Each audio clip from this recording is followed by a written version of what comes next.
ਖਬਰ ਕੈਨੇਡਾ ਤੋਂ ਆ ਰਹੀ ਹੈ। ਕੈਨੇਡਾ ਦੇ ਵਿੱਚ ਵੀ ਗੈਂਗਵਾਰ ਹੋਈ ਹੈ ਔਰ ਪੰਜਾਬ ਦੇ ਗੈਂਗਸਟਰਾਂ ਦੇ ਵਿਚਕਾਰ ਫਾਇਰਿੰਗ ਹੋਈ ਹੈ। ਮੋਗਾ ਦੇ ਗੈਂਗਸਟਰ ਮਨਿੰਦਰ ਧਾਲੀਵਾਲ ਸਣੇ 2 ਦਾ ਕਤਲ ਕਰ ਦਿੱਤਾ ਗਿਆ ਹੈ। ਮਨਿੰਦਰ ਧਾਲੀਵਾਲ ਤੇ ਸਤਵਿੰਦਰ ਗਿੱਲ ਉਸ ਦਾ ਦੋਨਾਂ ਦਾ ਕਤਲ ਕਰ ਦਿੱਤਾ ਗਿਆ ਹੈ। ਮਨਿੰਦਰ ਦੇ ਭਰਾ ਦਾ ਵੀ ਗੈਂਗਵਾਰ ਦੇ ਵਿੱਚ ਕਤਲ ਹੋਇਆ ਸੀ। ਪਿਛਲੇ ਸਾਲ ਵੈਨਕੂਵਰ ਦੇ ਵਿੱਚ ਹਰਬ ਧਾਲੀਵਾਲ ਮਾਰਿਆ ਗਿਆ ਸੀ। ਬ੍ਰਦਰਸ ਕੀਪਰ ਗੈਂਗ ਚਲਾਉਂਦਾ ਸੀ।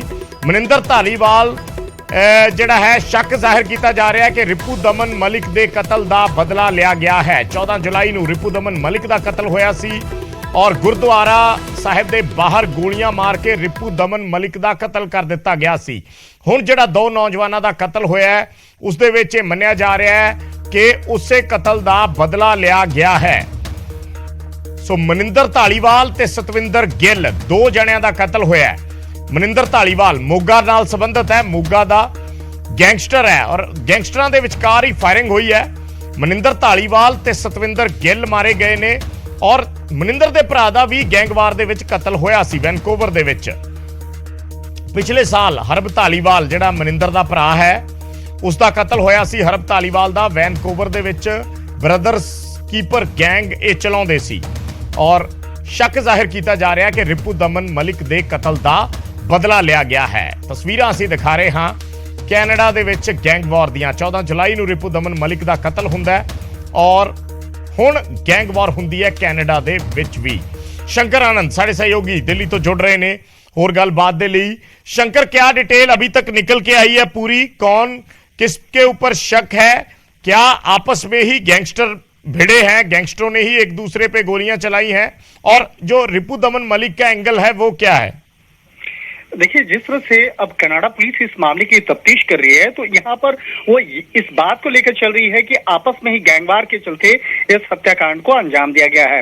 लेकिन अगर पूरे इस मामले में देखा जाए तो जिस तरह से 14 जुलाई को रिपू दमन सिंह मलिक की हत्या हुई थी और जिस तरह से वो लगातार वो उनके जो स्टेटमेंट और लगातार एक झुकाव भारत सरकार की ओर आगे बढ़ रहा था और इस मामले में पिछले कुछ समय में वो भारत भी आए थे, तो इस मामले पे को ध्यान में रखते ही कुछ दूसरे गैंगस्टर के द्वारा उनकी हत्या की गई थी और इस मामले की अलग से एक तफ्तीश चल ही रही है। लेकिन इसी बीच में कल यानी कि कल संडे को जो जिस तरह से बकायदा वहां पर 2 लोगों की हत्या की गई है जिसमें कि मनिंदर धालीवाल और इसके साथ ही एक सैड गिल है यानी कि सतेंद्र गिल, उन दोनों की जिस तरह से हत्या हुई है तो इस मामले की जो तार है वो कुछ गैंगस्टर के साथ जुड़ते हुए नजर आ रहे हैं।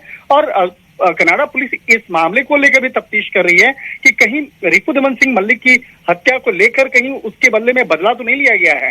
इस एंगल से भी तफ्तीश किया जा रहा है। तो एंगल कई हैं तफ्तीश के और इस मामले में जिस तरह से बकायदा कहा जा सकता है कनाडा में ये गैंगवार का जो एक सिलसिला प्रारंभ हुआ है, पिछले कुछ समय पहले भी एक ऐसा ही गैंगवार वहां पर देखने को मिल रहा था और ठीक उसी पैटर्न में जिस तरह से अभी देखा जा रहा था कि पंजाब में भी कुछ ऐसे गैंगस्टर की जो भूमिका है उसकी जो सीधे तौर पे भूमिका कनाडा से जुड़ रहा था, उसके तार जुड़ रहे थे और कनाडा में अब जिस तरह से गैंगवार प्रारंभ हुआ है निश्चित तौर पे कनाडा की सरकार के लिए भी ये काफी परेशानी का सबब हो सकता है। और जिस तरह से मनिंदर की हत्या, मनिंदर की अगर बात करें तो मात्र 29 साल का वो शख्स रहा है। हालांकि उसका जो भाई है उसकी भाई की हत्या पिछले साल की गई थी 17 अप्रैल को और हर्ब धालीवाल की जिस तरह हत्या की गई है, हर्ब धालीवाल का जो गैंग रहा है वो ब्रदर्स कीपर नाम के गैंग रहा है और उसी गैंग को आगे बढ़ाने का काम मनिंदर के द्वारा किया जा रहा था।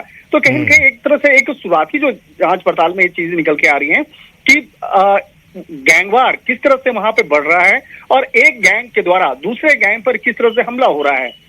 तो एक तरह से कह सकते हैं ये मसला वहां पर बहुत ही ज्यादा महत्वपूर्ण हो गया। लेकिन अगर भारत के दृष्टिकोण से कहें तो पंजाब जो इलाका है, पंजाब के काफी लोग कनाडा में रहते हैं और वहां पर पंजाब के जो गैंगस्टर हैं और कनाडा के जो गैंगस्टर उसमें भी कई समानताएं देखने को मिल रही हैं और आपस में जिस तरह से कनेक्शन जुड़ा हुआ है तो एक तरह से कहा जा सकता है इस मामले को ध्यान में रखते हुए भारतीय खुफिया एजेंसी भी इस मामले को काफी गंभीरता से देख रही है कि कहीं पर उसका असर पंजाब में भी ना देखने को मिले। तो गैंगस्टर के बीच में आपस का गैंगवार ये मामला सामने आ रहा है और जिस तरह से कल रविवार को 2 लोगों की हत्या हुई है, गोली मार के हत्या हुई। हालांकि मनिंदर को जिस तरह से गोली मारी गई है काफी नजदीक से आके मारी गई थी तो उसके बाद मौके पे वो ढेर हो गया। लेकिन उसका जो दोस्त है सतेंद्र गिल, हालांकि सतेंद्र गिल का अभी तक कहीं पे कोई क्रिमिनल बैकग्राउंड नहीं मिला है, लेकिन जिस तरह से सतेंद्र गिल को गोली लगी थी, उसके बाद उसे अस्पताल ले जाने के वक्त में उसकी मौत हुई है। और यहाँ पर जो गैंग है, जिस तरह से इसका गैंग जो रहा मनिंदर का ब्रदर्स कीपर, तो वो उस गैंग के बारे में भी वहां पर इन्वेस्टिगेशन की जा रही है। निश्चित तौर पे इस मामले को लेकर पंजाब पुलिस भी अब काफी सतर्कता से इस मामले पे ध्यान रखेगी, क्योंकि कनाडा के कई बड़े ऐसे गैंगस्टर हैं, उसका सीधा तौर पे कनेक्शन सीधे तौर पे कनेक्शन वहां पर पंजाब से भी जुड़ता हुआ आ रहा है। हालांकि पंजाब की जो सरकार है, आम आदमी पार्टी की सरकार, वो लगातार इस तरह के गैंगस्टर पर नकेल कसने का भी एक कई तरह के उपाय ढूंढ रही है और कई तरह के ऐसे ऑपरेशन को चलाने का भी निर्णय पंजाब सरकार के द्वारा लिया जा रहा है। तो एक तरह से कह सकते हैं कि आने वाले वक्त में कई गैंगस्टर पर नकेल पंजाब में भी कसा जाएगा, तो इसके साथ साथ उन खास गैंगस्टर पर नजर रखी जा रही है जिसका सीधे तौर पर कनेक्शन कनाडा से जुड़ रहा है। जी ठीक है, शुक्रिया शंकर इस जानकारी ਦੇ ਲਈ। ਤਾਂ ਕੈਨੇਡਾ ਦੇ ਵਿੱਚ ਵੀ ਗੈਂਗ ਵਾਰ, ਯਾਨੀ ਕੈਨੇਡਾ ਵੀ ਇਸ ਗੈਂਗ ਵਾਰ ਤੋਂ ਸਖਣਾ ਨਹੀਂ ਹੈ। ਜ਼ਿਕਰ ਪੰਜਾਬ ਦਾ ਜ਼ਰੂਰ ਕੀਤਾ ਜਾਂਦਾ ਹੈ, ਪਰ ਹਾਲਾਂਕਿ ਇਹ ਵੀ ਪੰਜਾਬ ਦੇ ਹੀ ਗੈਂਗਸਟਰ ਨੇ ਜਿਹੜੇ ਕੈਨੇਡਾ ਦੇ ਵਿੱਚ ਇਹਨਾਂ ਗਤੀਵਿਧੀਆਂ ਨੂੰ ਅੰਜਾਮ ਦੇ ਰਹੇ ਨੇ। ਪਰ ਗੈਂਗ ਵਾਰ ਉੱਥੇ ਵੀ ਹੋ ਰਹੀ ਹੈ ਤੇ ਉੱਥੇ ਵੀ ਇਸ ਤਾਜ਼ਾ ਗੈਂਗ ਵਾਰ ਦੇ ਵਿੱਚ 2 ਨੌਜਵਾਨ ਮਾਰੇ ਗਏ ਨੇ।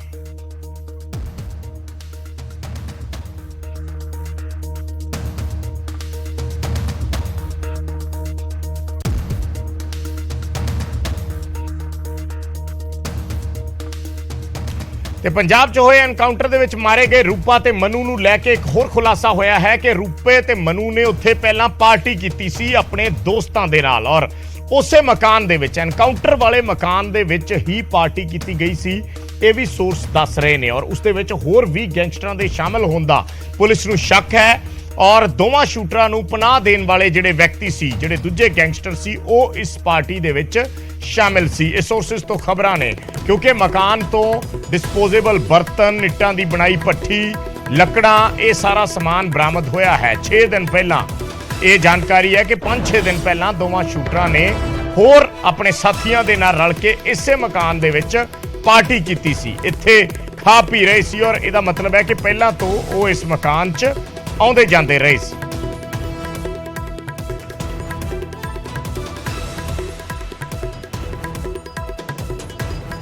ਸੋ ਕਈ ਖੁਲਾਸੇ ਸ਼ੂਟਰਾਂ ਨੂੰ ਲੈ ਕੇ ਹੋ ਰਹੇ ਨੇ। ਮਨੋਜ ਰਾਠੀ ਸਾਡੇ ਸਹਿਯੋਗੀ ਇੱਕ ਵਾਰ ਫਿਰ ਜੁੜ ਰਹੇ ਨੇ।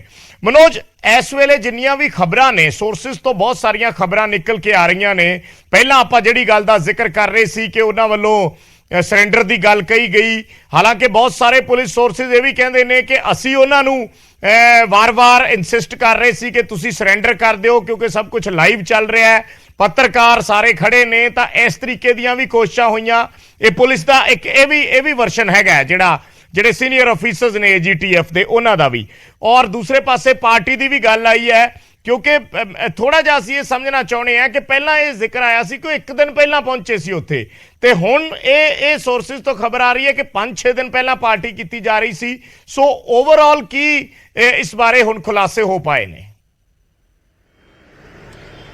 ਦੇਖੋ ਵਿਜੇ, ਇਹਦੇ ਵਿੱਚ 2-3 ਗੱਲਾਂ ਨੇ, ਕਿਉਂਕਿ ਹੁਣ ਜਿਹੜੀ ਲਗਾਤਾਰ, ਕਿਉਂਕਿ ਪ੍ਰਾਇਮਰੀ ਫੇਸ ਤੇ ਆਪਾਂ ਗੱਲ ਕਰੀਏ ਤਾਂ ਕਿਹਾ ਗਿਆ ਸੀਗਾ ਕਿ 1 ਦਿਨ ਪਹਿਲਾਂ ਉੱਥੇ ਆਏ ਸੀ, ਲੇਕਿਨ ਹੁਣ ਜਿਹੜੀ ਉਹ ਖਾਲੀ ਪਈ ਹਵੇਲੀ ਦੀ ਇਨਵੈਸਟੀਗੇਸ਼ਨ ਕੀਤੀ ਜਾ ਰਹੀ ਹੈ ਤੇ ਕਈ ਚੀਜ਼ਾਂ ਰਿਕਵਰ ਹੋਈ ਹੈ।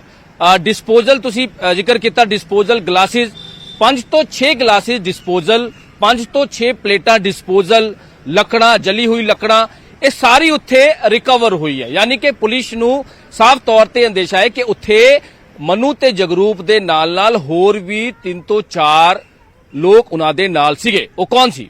ਦੀਪਕ ਮੁੰਡੀ ਵੀ ਹੋ ਸਕਦਾ, ਦੀਪਕ ਮੁੰਡੀ ਜਾਂ ਫਿਰ ਹੋਰ ਜਿਹੜੇ 2 A ਕੈਟਾਗਰੀ ਦੇ ਗੈਂਗਸਟਰ ਦੇ ਸੀ, ਬਾਰ-ਬਾਰ ਜ਼ਿਕਰ ਕਰ ਰਹੇ ਜੱਗੂ ਭਗਵਾਨਪੁਰੀਆ ਦਾ, ਜਿਹੜੇ ਲਗਾਤਾਰ ਉਹਨਾਂ ਨੂੰ ਪਨਾਹ ਦੇ ਰਹੇ ਸੀ, ਕਿਉਂਕਿ ਇਸ ਹਵੇਲੀ ਦੇ ਜਿਹੜੇ ਮਾਲਿਕ ਹੈ ਉਹਨਾਂ ਨੂੰ ਵੀ ਲਗਾਤਾਰ ਪੁੱਛਗਿੱਛ ਵਾਸਤੇ ਕੱਲ ਬੁਲਾਇਆ ਗਿਆ ਸੀਗਾ। 4-5 ਘੰਟੇ ਲਗਾਤਾਰ ਪੁੱਛਗਿੱਛ ਹੋਈ ਹੈ। ਹਾਲਾਂਕਿ ਜਿਹੜੀ ਹੁਣ ਤੱਕ ਦੀ ਇਨਫੋਰਮੇਸ਼ਨ ਆਈ ਹੈ ਕਿ ਉਹਦੇ ਕੋਲੋਂ ਕੁਝ ਨਹੀਂ ਮਿਲਿਆ, ਯਾਨੀ ਕਿ ਪੁੱਛਗਿੱਛ 'ਚ ਕੋਈ ਚੀਜ਼ਾਂ ਨਹੀਂ ਮਿਲਿਆ, ਉਹਨੂੰ ਨਹੀਂ ਪਤਾ ਇਸ ਬਾਰੇ ਕਿ ਹਵੇਲੀ 'ਚ। ਲੇਕਿਨ ਇਹਦੇ ਵਿੱਚ ਹੋਰ ਪੁਲਿਸ ਸੋਰਸ ਹੀ ਦੱਸ ਰਹੇ ਨੇ ਕਿ ਇੱਕ ਥਾਰ ਗੱਡੀ ਤੇ ਇੱਕ ਕਰੋਲਾ ਗੱਡੀ ਉਹ ਵੀ ਵੇਖੀ ਗਈ ਹੈ ਪਿੰਡ ਦੇ ਹੀ ਕਿਸੇ ਨੇ।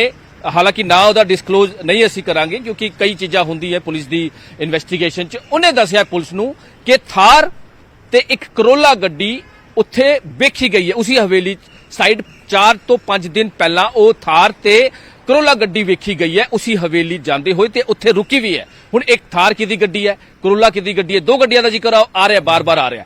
ਹੁਣ ਪਾਰਟੀ ਦੀ ਗੱਲ ਆ ਰਹੀ ਹੈ, ਪੁਲਿਸ ਸੋਚਦੀ ਦੱਸ ਰਹੇ ਨੇ ਕਿ ਇੱਕ ਦਿਨ ਪਹਿਲਾਂ ਨਹੀਂ 4-5 ਦਿਨ ਪਹਿਲਾਂ ਉੱਥੇ ਆ ਕੇ ਉਹ ਠਿਕਾਣੇ ਤੇ ਰੁਕਿਆ ਹੈ, ਕਿਉਂਕਿ ਉਹ ਜਿਹੜੀ ਹਵੇਲੀ ਹੈ ਵਿਜੇ ਤੁਸੀਂ ਵੀ ਦੇਖਿਆ ਹੋਣਾ ਇਨਕਾਊਂਟਰ ਵਾਲੇ ਦਿਨ, ਉਹ ਜਿਹੜੀ ਹਵੇਲੀ ਹੈ ਉਹਦੇ ਬਿਲਕੁਲ ਆਸ-ਪਾਸ ਜਿਹੜਾ ਹੈਗਾ ਉਹ ਖੇਤ ਨੇ, ਯਾਨੀ ਕਿ ਉਹ ਬਾਹਰ ਤੋਂ ਕੋਈ ਵੀ ਜੇਕਰ ਕੋਈ ਦੂਰੋਂ ਆਂਦਾ ਹੈ ਤਾਂ ਉਹ ਦਿਖ ਸਕਦਾ, ਯਾਨੀ ਕਿ ਬੜਾ ਹੀ ਉਹਨਾਂ ਨਾਲ ਸੇਫਲੀ, ਉਹਨਾਂ ਦੇ ਵਾਸਤੇ ਬੜਾ ਸੇਫਲੀ ਪਲੇਸ ਸੀਗਾ। ਉਹ ਕੋਈ ਵੀ ਦੂਰੋਂ ਆ ਰਿਹਾ ਹੈ, ਚਾਹੇ ਉਹ ਪੁਲਿਸ ਹੋਵੇ ਜਾਂ ਕਿਸੇ ਵੀ ਤਰ੍ਹਾਂ ਦਾ ਕੋਈ ਪਰਸਨ ਆ ਰਿਹਾ ਹੈ ਤਾਂ ਉਹ ਦੇਖ ਸਕਦੇ हैं, ਉਹ ਵਿਜ਼ੀਬਲ ਹੈ ਸਾਰਾ, ਉਹ ਦੇਖ ਸਕਦੇ हैं कि कोई आ रहा है तो वो एक्टिव हो जाएंगे।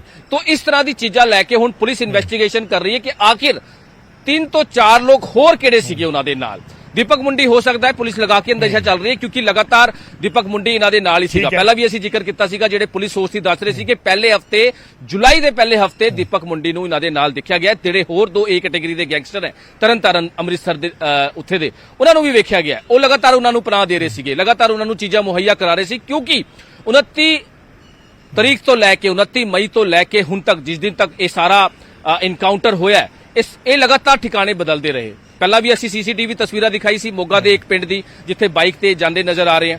ਉਸ ਤੋਂ ਬਾਅਦ ਤਰਨਤਾਰਨ ਦੇ ਇੱਕ ਗੋਲੀਪੁਰ ਜਿਹੜਾ ਨਾਂ ਅਸੀਂ ਪਹਿਲਾਂ ਵੀ ਦੱਸਿਆ ਸੀਗਾ, ਉੱਥੇ ਵੀ ਇਹਨਾਂ ਨੂੰ ਵੇਖਿਆ ਗਿਆ ਹੈ ਜੂਨ ਦੇ 29-30 ਤਰੀਕ ਨੂੰ। ਜਿਹੜੀ ਸਰੈਂਡਰ ਦੀ ਗੱਲ ਆ ਰਹੀ ਹੈ, ਮੈਂ ਉਸ ਨੂੰ ਥੋੜਾ ਜਿਹਾ ਹੋਰ ਚਾਹੂੰਗਾ ਐਲੈਬੋਰੇਟ ਕੀਤਾ ਜਾਵੇ। ਜਿਹੜੀ ਸਰੈਂਡਰ ਕਰਨ ਦੀ ਖਬਰ ਆਈ ਕਿ ਮਾਨਸਾ ਪੁਲਿਸ ਦੇ ਸੋਰਸਿਸ ਕਹਿੰਦੇ ਨੇ ਕਿ ਉਹਨਾਂ ਨੇ ਕਿਹਾ ਸਰੈਂਡਰ ਕੀਤਾ। ਜਿਹੜੀ AGTF ਟੀਮ ਹੈ, ਸੀਨੀਅਰ ਅਧਿਕਾਰੀ ਨੇ, ਉਹਨਾਂ ਨੇ ਇਹ ਵੀ ਗੱਲਾਂ ਕਹੀਆਂ ਕਿ ਅਸੀਂ ਵਾਰ-ਵਾਰ ਉਹਨਾਂ ਨੂੰ ਇਨਸਿਸਟ ਕਰਦੇ ਰਹੇ ਕਿ ਮੀਡੀਆ ਸਾਰਾ ਮੌਜੂਦ ਹੈ, ਲਾਈਵ ਸਭ ਕੁਝ ਚੱਲ ਰਿਹਾ, ਤੁਸੀਂ ਬਾਹਰ ਆ ਕੇ ਸਰੈਂਡਰ ਕਰ ਸਕਦੇ ਹੋ। ਸੋ ਇਸ ਦੇ ਵਿੱਚ ਕੀ ਪੁਲਿਸ ਕਹਿ ਰਹੀ ਸੀ ਵਾਕਈ, ਜਾਂ ਉਹਨਾਂ ਨੇ ਵੀ ਕੋਸ਼ਿਸ਼ ਕੀਤੀ ਸੀ? ਦੇਖੋ ਇਹਦੇ ਵਿੱਚ ਬਿਲਕੁਲ ਵਿਜੇ, ਇਹਦੇ ਵਿੱਚ ਵੀ 2-3 ਚੀਜ਼ਾਂ ਨੇ। ਬੜੀ ਹੁਣ ਸਮਝਣ ਵਾਲੀ ਗੱਲ ਹੈ, ਲਗਾਤਾਰ ਤੁਸੀਂ ਵੀ ਕ੍ਰਾਈਮ ਕਵਰ ਕਰਦੇ ਰਹੇ ਹੋ, ਕਿਉਂਕਿ ਜਦ ਇਹਨਾਂ ਦਾ ਘੇਰਾ ਪਾਇਆ ਸੀਗਾ ਪੁਲਿਸ ਨੇ, ਜਦ ਇਹਨਾਂ ਦੇ ਘੇਰਾ ਪਾਇਆ ਸੀਗਾ ਤਾਂ ਇਹਨਾਂ ਨੂੰ ਸਰੈਂਡਰ ਕਰਨ ਵਾਸਤੇ ਕਿਹਾ ਸੀ, ਕਿਉਂਕਿ ਕਦੇ ਵੀ ਕੋਈ ਵੀ ਪੁਲਿਸ ਟ੍ਰੈਪ ਲਾਉਂਦੀ ਹੈ ਜਾਂ ਕਿਸੇ ਵੀ ਬੈਡ ਆਨਸਰ ਨੂੰ, ਗੈਂਗਸਟਰ ਨੂੰ ਫੜਦੀ ਹੈ ਤਾਂ ਉਹਨੂੰ ਸਰੈਂਡਰ ਕਰਨ ਵਾਸਤੇ ਅਨਾਉਂਸਮੈਂਟ ਕਰਦੀ ਹੈ। ਪੁਲਿਸ ਨੇ ਉਹ ਕੀਤਾ। ਐਂਟੀ ਗੈਂਗਸਟਰ ਟੀਮ ਦੇ ਜਿਹੜੇ